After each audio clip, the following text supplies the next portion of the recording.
Good morning, everyone. Firstly, I want to thank the organisers for putting together such an incredible conference and for inviting me to share this platform.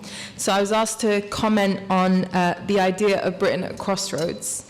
And I think it's useful to take some time to just think about this title. Is Britain really at a crossroads? The idea of a crossroads gives the impression that we're faced with a choice with clearly delimited options, and that the immediate future depends on this choice. This doesn't really seem to me to be the current situation. On the contrary, the situation right now, in my eyes, is one of long-term, sustained advances by the right on all fronts: economic, political, and social. From privatization to benefit cuts, from racist policies to anti-migrant bigotry, from mass inequality to the toughening of policing, we're suffering very much under the blows of this government. However, despite this current strength, these blows are not new. They're the outcome of long-term processes led by different governments and different intensities, which are culminating in the present moment. Now, this isn't the whole picture. Simultaneously, over a number of years now, we've seen the development of new movements and new organisations across the globe in the UK, which have signalled a return of grassroots organising and the new articulation of an alternative, certainly to neoliberalism, and in the best of cases, to capitalism itself. In the streets, on campuses, in the labour movement, and even now in Parliament, new projects, new initiatives, new ways of articulating our demands for a different kind of society, for a better kind of society based on solidarity, collective action, and social justice are taking shape. Often they do so in difficult stop-and-start ways, feeling their way through a difficult and hostile political landscape, but they're undeniably there. And the situation is perhaps not so much a crossroads, but rather the signs of a growing attempt to convince the coach driver to avoid the obvious collisions ahead or take over the steering wheel ourselves. The most recent and undoubtedly iconic symbol of this state of affair is the revolt by the rank and file of the Labour Party and the two consecutive elections of Jeremy Corbyn. Not without difficulties or problems, of course, but the project put forward by Corbyn has captured the imagination of hundreds of people across Britain. The way that we've articulated a progressive alternative to the political and economic status quo has served as both a source of hope and also a counterpole to the Tories and May's political project. This being said, it seems to me that the possibilities of achieving the alternative in Parliament and are fundamentally tied up with our abilities to organise, revitalise social movements and increase the levels of struggle in workplaces and communities across the UK. Can we create a situation in which the hundreds of thousands of people who are excited by Corbyn and his political vision start making the struggle for that vision, for an alternative approach to society, a concrete reality? I want to be more specific and give you an example of what's happening with students and the National Union of Students. So I was elected as president on a platform that rejected the counterposing of student mobilization and negotiations with the government, and that called for the reorganization of our union's grassroots. The outcome of years of rejection of mobilization in favor of lobbying by our union has failed to turn the tide of reforms in the sector, and students in the UK recognize that it's time to change course. The election took place in the context of a new proposal by the government which aims to restructure our education fundamentally and increase a sort of Americanization of the sector. Three areas in the government's proposals are key. Firstly, the lifting of the cap on fees.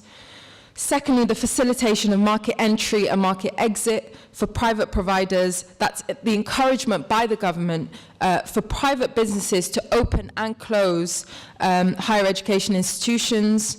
And thirdly, the increase in university rankings through the so-called Teaching Excellence Framework. In actual fact, the framework does not actually focus on teaching, but more on factors such as post-study employment, and increases competitive pressure on tutors and lecturers. And at NUS, we believe that these proposals are a fundamental attack on higher education and represent a crucial development in the long series of reforms which I described above. They'll further accelerate social exclusion, the development of a two-tiered education system, and the erosion of workers' pay and conditions in the sector. Our response has focused on 4 areas. Our national priority campaign is organised under the banner of Liberate Education, and the idea is to take the various aspects of struggle in higher education within a framework in which we both reject the current direction of travel given by the government, but also put forward our own vision of what a free, liberated and accessible education for all would look like. The campaign is made up of 8 pillars. Liberate, get it? So firstly, stop marketisation of higher education and the rise in fees. Secondly, kicking out rogue landlords, affordable housing for all. Thirdly, liberate the curriculum, close the attainment gap. Fourth, fight college mergers, closures and cuts. Fifth, scrap prevent, we are students, not suspects. Sixth, it stops here, we're tackling sexual violence and harassment on campus. Seventh, more for mental health, better provisions, better funding, and finally, defending migrants' rights, anti-deportation and equal rights for all. So the year ahead will be structured around these 8 areas in which student campaigns and struggles become part of a broader national vision for our sector. For example, rent strikes are a growing phenomenon in our universities where students refuse to pay rent until better housing conditions and provisions are agreed with local managers. And we're set to see an unprecedented national wave of actions in the new year, and we believe that these achievements are an integral part of shaping our education system in a way that is centred on the needs of students rather than profit. Secondly, in order to rebuild and re-empower our union's grassroots, strengthen our mobilization capacity both at a local and national level, and encourage a cultural change where our membership is actively in command of our movement, we've launched regional networks, and these networks, as the name suggests, are held in each region and aim to bring together students and officers from different institutions, colleges, universities, and the idea is to broaden participation whilst also bridging existing divisions, whether between higher and further education institutions, between small and specialists and more general institutions, or between different cities. And our hope is that these networks will become the centre of a new student-led initiative that will increase the amount of pressure our movement can exert on our vice-chancellors, members of parliament and the government. And thirdly, we've called a national demonstration alongside the Lecturers' Trade Union, UCU.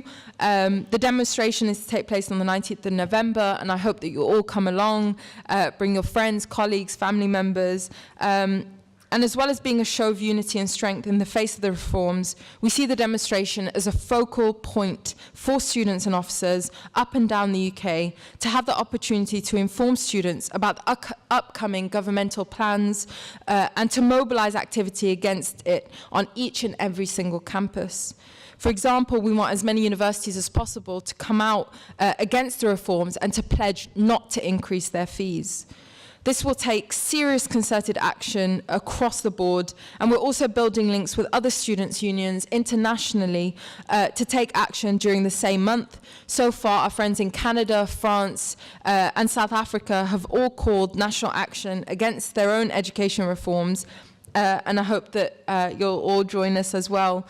This struggle is not one that is isolated from the rest of the world. It's international, and it is deeply linked to the kind of society that we want to see, a society focused on the collective good of all, and not on the profits of an ever-shrinking minority. And finally, we're mobilising for a boycott or sabotage of the National Student Survey. The NSS is a national survey which final year BA students are asked to fill in every single year. The results of the survey are then used to classify universities and departments. And if this practice is more than dubious in general, this year it's set to play a key role in the teaching excellence framework and therefore in the rising of fees. We believe that students should refuse to facilitate this, essentially their own fee rises, and are therefore calling on them to refuse to participate. The task is huge. It's huge. We're facing a viciously right-wing government, as well as a long-established structures of power, as well as vice-chancellors who truly believe that there is no alternative than to implement reforms to rationalise the government's proposals. But the process which we have started at NUS of putting forward an alternative and developing new networks of resistance, it seems to me, is crucial to open new avenues, new roads of reflection and action in society. It's also through building campaigns such as these that we can create both the crossroads and our collective ability to make the right choice, choices whenever they come up. And it was James Baldwin who said, those who say that it cannot be done are usually interrupted by others doing it. So we've got a lot of interrupting to do. Thank you.